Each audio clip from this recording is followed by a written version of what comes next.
Luanda, capital of newly independent Angola. When the Portuguese ruled here, this was the Chamber of Commerce. But for the past week, it's been the courthouse in a unique and dramatic trial. The men in the dock are mercenaries, soldiers of fortune who fought in Angola's civil war, which ended earlier this year. Their leader was Costas Georgiou, who went under the name of Colonel Callan. Although Greek Cypriot born, he's now a naturalized Briton. 8 of the others are British, 1 is Irish, 2 are American, and 1 is Argentinian.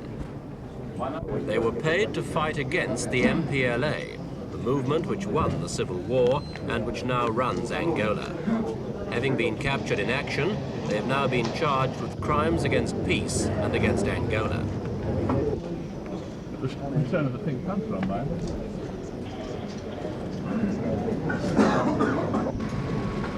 As the mercenaries faced their charges, there was one man who was not in court, even though his name cropped up time and again. He was another Englishman, John Banks, a former private in Britain's parachute regiment. He acted as recruiting sergeant for Holden Roberto's FNLA, one of the groups battling the MPLA. It was Banks who sent the mercenaries to Angola in the first place.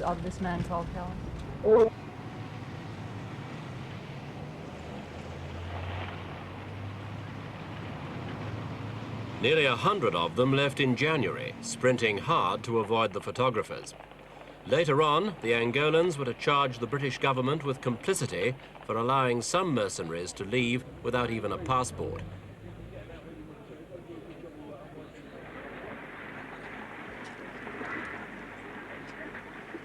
When the mercenaries got to Angola, this was what they were up against. The MPLA was armed by the Soviet Union with a variety of tanks, artillery, and even rocket launchers. The FNLA got help from various sources, including the United States, but none of it was on anything like the same scale, and on most occasions, the mercenaries found themselves completely outgunned.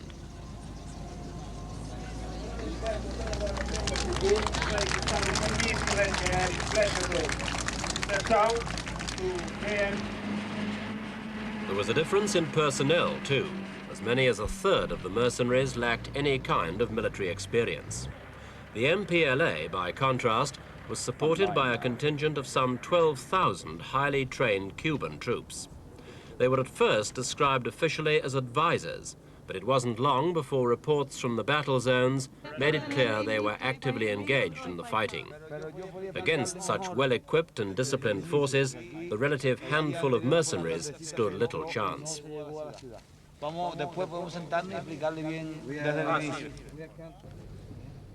There'd been a total of about 200 British mercenaries involved in the war. Of these, 50 were killed and several dozen were injured. Judged from the outside, it looked very much like a suicide mission. Did the mercenaries themselves see it in that way? In some cases it was stupid. But like some jobs need to be doing. Somebody has to do them. But some of the wrong men were sent out? Yeah, wrong commander for a start. Who were you under? Callan, Commander Callan. He was the commander of the North. He was a nutter. Was it really worth all the trouble and all the killing? Yeah, I'd go back again, yeah. Why? To fight communism. Everyone says it very pat to fight communism, but you know, is it just as simple as that? Yeah, I think so, anyway.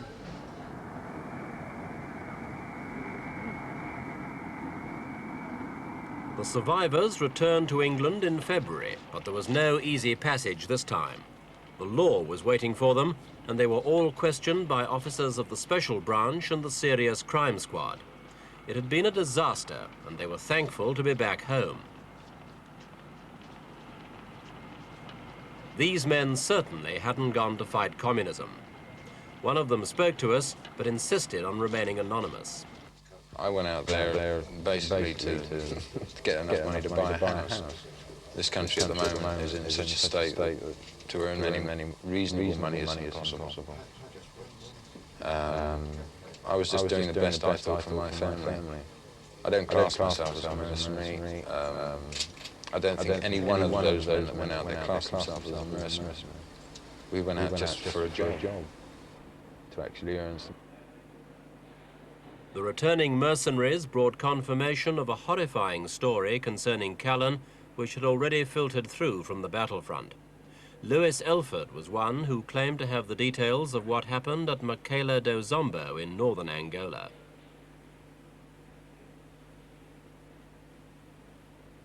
"14 British mercenaries, it's alleged, met their death at Makela. One of them was killed by Callan himself. The others were shot on his orders by a group led by Callan's second-in-command, a man called Copeland. Their crime had been twofold. Firstly, they'd said they no longer wanted to fight and had asked to return to England. Secondly, they'd mistaken Copeland's Land Rover for an approaching Cuban tank, and they'd attacked it, injuring several of Copeland's men." According to Lewis Elford, Callan was already panic-stricken when he heard of the incident. He'd been decoyed by false intelligence into taking his fighting men to another part of the country, and he'd returned to find the Cubans had broken through elsewhere in his absence. Told Copeland, take them away, you know what to do with them. Yes. They brought the whole party back into Benguela. By this time, Copeland had told Callan the story of the Land Rover being shot up and of his men nearly being killed by these other Englishmen. Callan didn't really say much at the time. He went into a rage. Then he brought everybody back to Benguela. Once he was in Benguela, he lined this party up and said, "Who shot the tank?" And this poor young guy stepped forward and said, "I did, sir." And at this, Callan just walked up to him and shot him in the leg with a pistol. Then he walked back up and down the line, ranting and raving. He walked back to the boy again and shot him again in the arm. After he'd done this, he ranted and raved a bit more, then shot him in the head. Copeland stood around while all this was happening? Copeland was stood around at the back of the men with his group. And you were standing there as well? Yes, I was standing there as well. Was there any move on the part of any of your lot to do anything to try and tame Colonel Callan? Really, at this stage,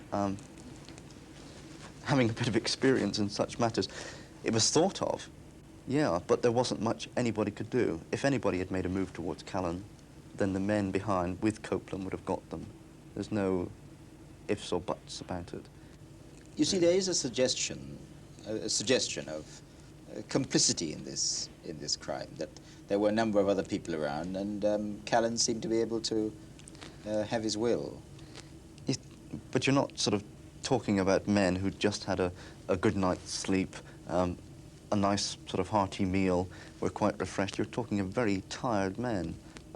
You know, they hadn't had maybe a couple of hours sleep within 3 or 4 days. 1 or 2 meals in 3 or 4 days. You're talking of very dispirited men. The ones that wanted to go home, realizing that they'd made a big mistake, to sort of try to get out there to make easy money to pay the mortgage or the rent or all the other debts. And you're not talking about a group of professional mercenaries. So numbed by tiredness and dispirited, they watched this soldier being shot, and they were asked to dispose of his body. Yes. Well, he ordered 2 of the people that he'd rejected, Callan. Yeah, to carry the body off and dump it in the garden, which they did. And what happened to the rest of the men from that party, from that reject party?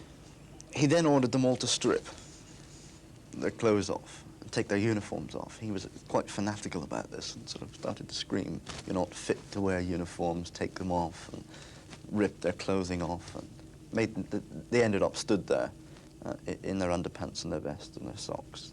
So with Callan standing where he had shot the young soldier, Copeland then took the rejects away, stripped of their uniforms. And put them into the back of a truck. And they were driven away? And they were driven away with Copeland's escort and taken out of Benguela.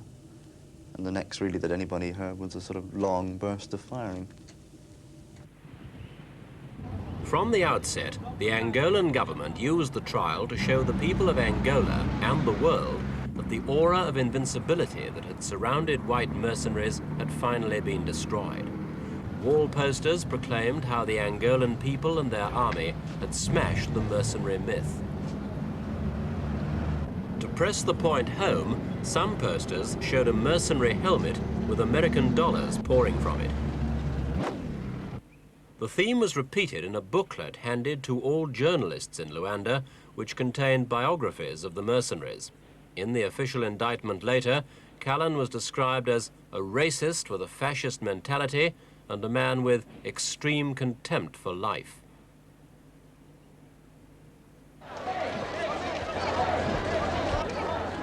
The campaign leading up to the trial was carefully orchestrated, and this demonstration was the climax. Tens of thousands of Angolans responded to repeated radio announcements to assemble near the city's seafront. Banners called for the death of the mercenaries, and to make sure the message was not lost, some were in English.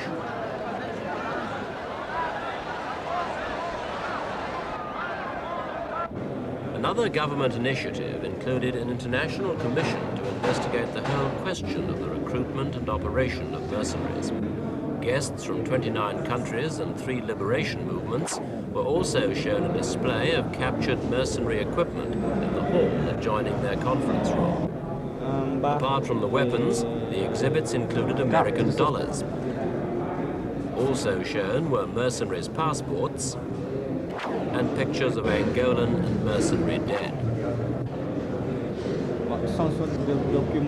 Commission delegates included representatives from Great Britain, the United States, Canada, and the Soviet Union. All delegates also attended the trial as observers. Nothing in Angolan or international law specifically covers mercenary crimes, but the decree establishing the tribunal, as the trial is referred to in Angola, gave it the right to try crimes against humanity. And the Angolans made it clear just what the targets of the trial were. This was the official explanation of the Commission's brief, read by an Angolan interpreter. The task of this commission is to analyze and give its opinion on the phenomenon of mercenarism, seen in a global and international perspective as a practice deeply against the interests of peace, freedom, and independence of the people. The political significance of mercenarism as a result of the aggressive intentions of imperialism, its causes and effects, the forms of recruiting and the actions of the mercenaries, the sinister nets of the agencies of international reaction which foster this phenomenon. This is a sum of important aspects on which the analysis and conclusions of this committee shall no doubt make light. None of this did anything to reassure either Britain or America that the trial would be fair. British lawyers were flown out to assist in the defense, but after some confusion, they ended up actually replacing Angolan lawyers for 3 of the mercenaries. The Americans had their own lawyer. The rest, including Callan, were represented by Angolans.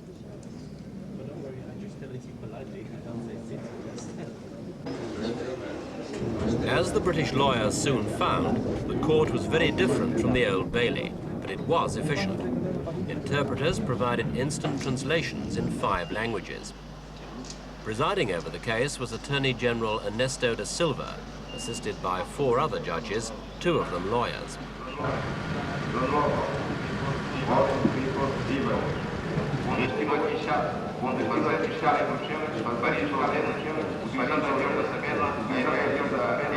The indictment was a lengthy affair with 139 charges. Throughout the proceedings, Callan, or Georgiou, kept up a tough he-man attitude. Okay, all I want to say is this, my identity, and I want this taken down on record, that all my men, which had captured the so-called mercenaries, i.e. Mackenzie, was not my 2IC. He was not my second in command, okay? And all the rest of my soldiers, which you have captured, were all under my direct command. So any responsibility and any charges against them, okay, they were following my orders. They were just soldiers. That's all I want to say, and I don't want to answer no more questions. Okay? No disrespect. How old are you? 20. Where Callan was defiant, most of the rest of the group were cooperative. My mother's name is Nori Nemec. My father's name is William Nemec. John Nemec, at 20, was the youngest of the group. Like several of the others, his defence rested mainly on his background, in his case, a deprived childhood in West London. But the mercenaries had few friends in court, and they knew it. One man who would have spoken for them had he been there was Peter McAleese, commander of all the FNLA mercenaries and the man who had Copeland shot. We interviewed him in Zaire. Can I say that there are some of these soldiers, as I call it, as Wellington called them, the scum of the earth, enlisted for drink, have put an awful lot of self-sacrifice into the jobs they're doing. All the media is putting across is the massacre. There has been no mention of the Hearts and Minds operation that these men have been doing. There has been no mention that certain soldiers have been setting up bakeries and producing 800 and 900 loaves a day for the people. There has been no mention in the press of where soldiers have been taking food from the civilians, that we were feeding the civilians. We're actually stopping soldiers taking food from them and making sure everything was done in a proper manner. Again, this hasn't been mentioned. You're not just trying to whitewash the men under your command. I mean, are you just trying to protect them because of the bad publicity? No, I don't want to protect them in any way whatsoever. What I want is the public to hear the other side of the operation, see the good side and see the bad side, and to let them judge for themselves, which is right.